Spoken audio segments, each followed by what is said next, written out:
Tak selamanya pemerintahan Indonesia dipimpin oleh seorang presiden. Kok bisa ya gitu? Di dalam suatu negara ada yang namanya kepala pemerintah dan juga ada yang namanya kepala negara. Dan selama lebih dari 70 tahun berdiri, ada kalanya pemerintahan Indonesia dipimpin oleh seorang Perdana Menteri alih-alih seorang presiden. Kapan terjadinya ya?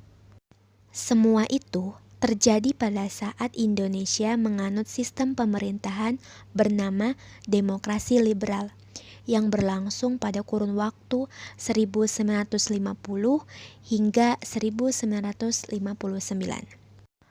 Apa itu demokrasi liberal? Demokrasi liberal dapat diartikan sebagai demokrasi yang didasarkan pada hak-hak individu. Setiap warga negara dapat menjadi pihak yang berkuasa dalam sistem demokrasi ini tanpa memandang dari suku atau agama mana individu tersebut berasal. Ciri-ciri demokrasi liberal yang pertama adalah partisipasi politik yang bisa diikuti oleh semua lapisan masyarakat. Yang kedua, pemungutan suara melalui pemilu dalam periode secara rahasia. Yang ketiga, terfasilitasi kebebasan individu. Yang keempat, pemerintahan yang dapat membentuk hukum, undang-undang atau semacamnya sesuai dengan mayoritas di parlemen. Yang kelima, kekuasaan pemerintah yang terbatas.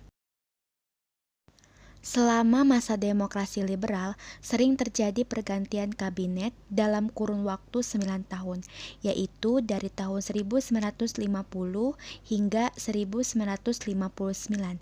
Indonesia mengalami 7 pergantian kabinet. 1. Kabinet Natsir. Masa jabatannya dimulai pada tanggal 6 September 1950 dan berakhir pada tanggal 21 Maret 1951. 2. Kabinet Sukiman. Masa jabatannya dimulai pada tanggal 27 April 1951 dan berakhir pada tanggal 3 April 1952. 3. Kabinet Wilopo. Masa jabatannya dimulai pada tanggal 3 April 1952 dan berakhir pada tanggal 3 Juni 1953. 4. Kabinet Ali Sastro Amijoyo ke-1. Masa jabatannya dimulai pada tanggal 31 Juli 1953 dan berakhir pada tanggal 12 Agustus 1955.